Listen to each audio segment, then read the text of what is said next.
Real তারকা কেনে না, তারকা বানায়। তারুণ্যের প্রতি রিয়ালের টান কেন বেশি? কারণটা সহজ। রিয়ালের সাফল্যের চাবিকাঠি তারুণ্য। রিয়ালের কিং হওয়ার নেপথ্যে কারণ জানবো আজ। তারুণ্যের প্রতি রিয়াল মাদ্রিদের টানটা পুরনো। তারা বড় বড় তারকায় নজর কমই দেয়, কিন্তু অল্প বয়সীদের দলে টেনে ঠিকই তারকা বানিয়ে ছাড়ে। অন্তত গত কয়েকটা মৌসুমের চিত্র তেমনটাই বলবে। সর্বশেষ তাদের ইয়াং গান টিমে যুক্ত হলেন জুড বেলিংহাম। গেল 3-4টি দলবদলের উইন্ডো দেখলে একই বিষয় চোখে পড়বে। বেলিংহামের আগে রিয়ালে আসা Vinicius Junior, Aurelien Tchouameni, Rodrygo Silva, Eduardo Camavinga, Jose Garcia এবং এনরিক ফেলিপে, এই 6 জনের বয়সও 23-এর বেশি নয়। আর তাদের এনে বলা যায় 16 রানের লাভে লস ব্লাঙ্কোসরা। এরই মধ্যে মাঝমাঠে ভরসার নাম হয়ে উঠেছেন চুয়েমেনি এবং কামাভিঙ্গা। তাদের সঙ্গে সর্বশেষ যোগ হওয়া ইংলিশ তরুণ বেলিংহামও যে সান্তিয়াগো বার্নাব্যুতে চমক দেখাবেন, সেটা বলার অপেক্ষা রাখে না। এরই মধ্যে কাতার বিশ্বকাপে ইংল্যান্ডের হয়ে দুটি ছড়িয়েছেন বেলিংহাম। এরপর বুন্দেসলিগায় তার বড় অবদানের পথ ধরে এগিয়ে যায় বরুসিয়া ডর্টমুন্ড। যদিও শেষ পর্যন্ত তারা শিরোপা ঘরে তুলতে পারেনি, তাতে কি, বেলিংহাম ঠিকই সবার নজর কাড়েন। আর তাকে ভালো লেগে যায় রিয়াল প্রেসিডেন্ট পেরেজের। দলবদলের মাস্টারমাইন্ড এই পেরেজ। লস ব্লাঙ্কোসদের খেলোয়াড় কেনা বেচায় তার সিদ্ধান্তই সব।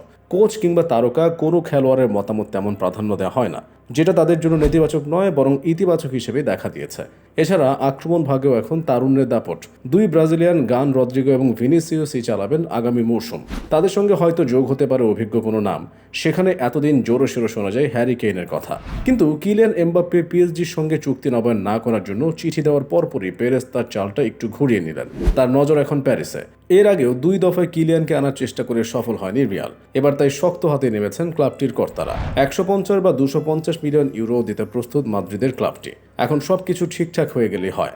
তবে ভিনি, রদ্রিগোরা এরই মধ্যে তাদের জাত চিনিয়েছেন। একেবারে শূন্য হাতে রিয়ালে আসা এই 2 ব্রাজিলিয়ান এখন অনেক বেশি পরিণত। রিয়াল কোচ কার্লো আনচেলত্তির আস্থার প্রতীক। গত 2 মৌসুমে বেনজেমার সঙ্গে দারুণ বোঝাপড়া হয় তাদের। এখন বেনজেমা সৌদিতে চলে যাওয়ার পর তারাই রিয়ালের আগামী দিনের আক্রমণ ভাগের মানিক চোর, যার মধ্যে ভিনিকে দেওয়া হলো আইকনিক 7 নম্বর জার্সি। 2020-21 মৌসুম থেকে রিয়ালের 20 নম্বর জার্সি পরে খেলছিলেন Brazilian footballer Vinicius Junior. Brazilian এই উইঙ্গার আগামী মৌসুমে পরবেন রিয়ালের 7 নম্বর জার্সি।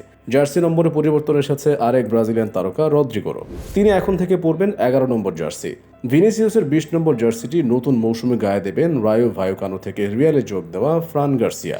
2023-24 মৌসুমের জন্য জার্সি নম্বরে এই পরিবর্তন রিয়াল মাদ্রিদ তাদের ওয়েবসাইটে জানিয়ে দিয়েছে। 7 নম্বর জার্সিটি এতদিন ব্যবহার করতেন এডেন হ্যাজার্ড। বেলজিয়ান তারকা মৌসুম শেষে রিয়াল ছাড়বেন আগে জানিয়েছিল রিয়াল, অর্থাৎ আগামী মৌসুমের জন্য 7 নম্বর জার্সিটি খালি পড়ে থাকত। গুঞ্জন ছিল বরুসিয়া ডর্টমুন্ড থেকে জুড বেলিংহামকে কিনতে সম্মত হওয়া রিয়াল এই উঠতি তারকার কাঁধে 7 নম্বর জার্সির ভার চাপাতে চেয়েছিল। কিন্তু শেষ পর্যন্ত রিয়ালের 7 নম্বর জার্সি পেলেন ক্লাবটির আক্রমণ ভাগের কাণ্ডারি হয়ে ওঠা ভিনিসিয়াস।